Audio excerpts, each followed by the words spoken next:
Let's talk about filming with smartphones.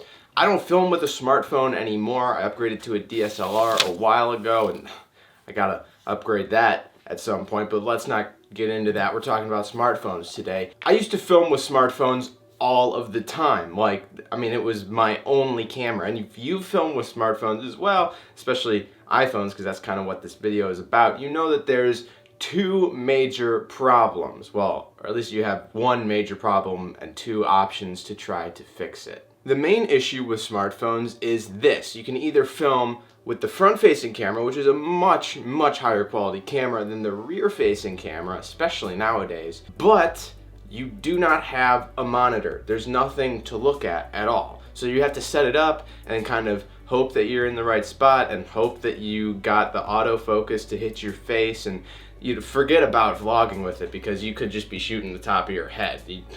Vlogging with a smartphone with the front-facing camera or the rear-facing camera is like, it's a talent on its own. I have no idea how people do it. Now, the obvious choice to fix this is to just go turn it around. Then you start shooting on your rear-facing camera, but it's a much worse quality camera, though you at least can see what you're doing. So you're talking about either higher quality or being able to see yourself. And for the most part, when I was filming on a smartphone, I chose to be able to see myself. Now, what I want to do is to show you a way that I've just now figured out, even though I don't even use smartphones anymore, and I would have killed for this tip back when I was filming with smartphones. But I want to show you how you can use your Apple Watch, and I don't know if there's any sort of Android equivalent to this, so I don't. But you can use your Apple Watch as a monitor for your phone. Now, I didn't know this before I actually got the Apple Watch. This was just kind of a fancy, nice side effect that I discovered. But there's an app in the smartwatch that allows you to mirror the camera output on your phone. And you can actually control certain aspects, things like focus points or even just a record button. I think there's like a take a picture button on there as well. For the average person, this kind of makes absolutely zero sense, and most people are probably wondering why it's even a feature. But for you and me, for videographers, YouTubers, whatnot, this is amazing. Because effectively, what this allows us to do is use the rear-facing camera all of the time, or the front-facing. Which one is this? Because if you're holding the phone, this is the front, but this to other people, but this is the rear for other people, so I don't know which one is it. I'll just refer to it as the good camera. It allows us to use the good camera all the time. Now, in the situation where you're just sitting the camera on a tripod and shooting kind of a headshot like this, it's not that big of a deal. The only real benefit of having this monitor on your wrist is to be able to hit record from here and to catch focus from here, just to make sure that you're, not completely blurry. Like sometimes, yeah, it wouldn't catch focus on me at all. So monitor on the wrist, not super practical, okay? But I'm getting to the best part.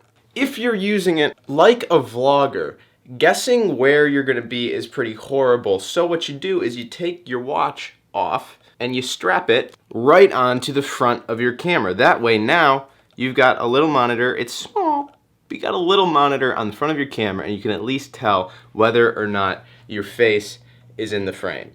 There is a little bit of a caveat to the awesomeness of this though.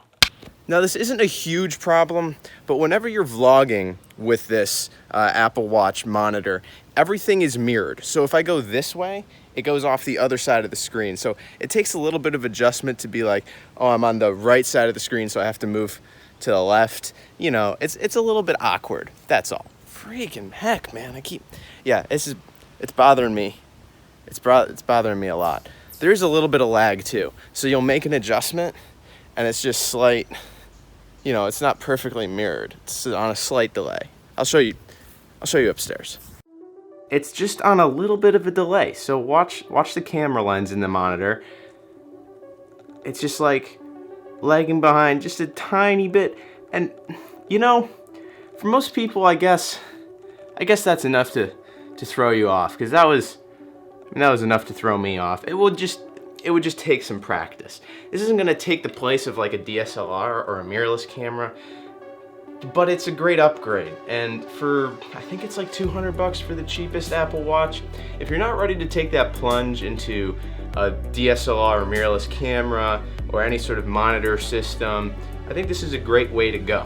Using an Apple Watch as a monitor is a great way to kind of upgrade the quality of your videos, at least if you were shooting with the front-facing or lower quality camera. I hope that this video was helpful for you. Maybe if you have an Apple Watch, this is great because you didn't even know that you could do this and you've been filming like a dummy with the backside with the low quality camera. Like, that's what I was doing.